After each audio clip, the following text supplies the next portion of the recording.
All right. This is one of those where I just had to wait to see that you guys are done with the conversation because I don't understand it. So, nailed it. All right. This next one comes to us from pbs.org. And PBS is in the public broadcasting? Yeah, and we're going to do a pledge drive here on the air, so please. This article is actually brought to you by the letter K and people like you. That's right. Yeah. Carnegie Mellon. Can you take it? All right. Homeland Security creates new cyber safety board to review hacks. And when I first read this headline, I was thinking, like, so what are the reviews? Like, 1 star, do not recommend, do not install. This hack was not as good as I thought it was going to be. But different kind of review, right? Well, yeah, different kind of review, but I would say that your version is just as effective as this version. So they're putting together this new board. So it'll be a group of people. Many of them are from the tech industry that are civilian leaders, not just like military officials. And they're going to be reviewing the various cyber attacks that happen here in the United States and then determining what we could do about it, right? Really writing a report.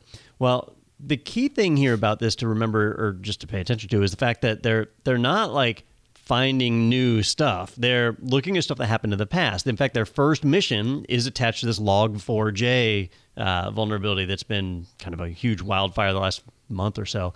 That's something that kind of already happens, though, right?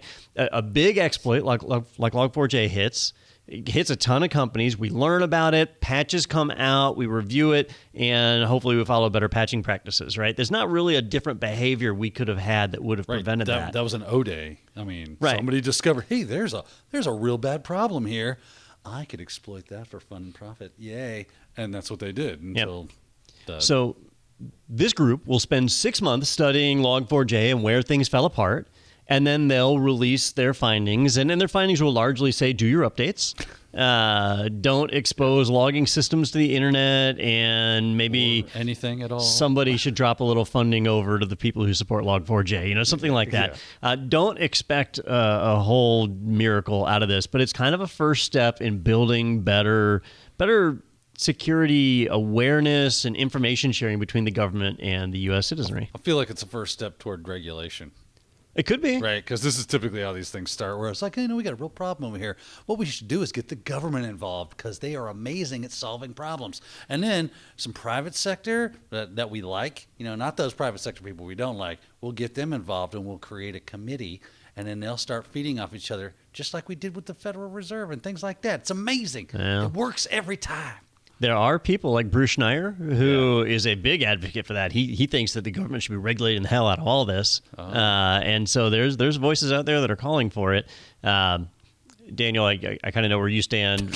For me, I typically prefer less regulation, no regulation in many cases. Yeah. So, we'll see where it goes. Today they're putting out reports. Tomorrow they could put out who knows what. Yeah. Executive orders. Yeah, exactly. Well, let me get my pen out. Don't you want to regulate Bitcoin, though?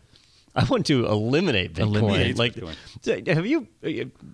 Again, we don't have an article on this or anything, but like just you got 2 minutes. Yeah, you got the NFT scams that are going on. That is some stupid stuff, man. I'm sorry. Like the way that Korea is funding North Korea is funding their missile program with stolen cryptocurrencies, and it should just not be legal.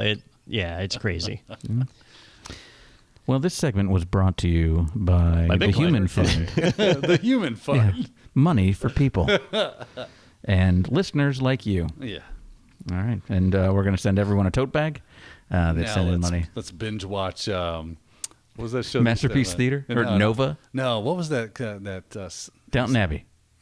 It was a long time ago. Doctor Who. Sesame Street. It's along the lines of Doctor Who, but it was like a comedy. It was like a sitcom that they had with British people. It was a British comedy. Benny Hill. No. Yeah, I know what you're talking about. You know the one I'm talking about? I mean, I'd always turn it off. The clue is it was a British comedy. On PBS. On PBS. The one. The only. Now I got to look it up. Yep, you do that. Get to that. I'm going to look it up. I'll read the next article. I'm looking it up. And you look that up. This is happening. If you enjoyed that segment, be sure to check out our entire podcast available in the playlist right here. And you can always subscribe to stay up to date with the latest tech news and other happenings in the IT world. Be sure to tune in every Thursday for new episodes. I hope to see you there.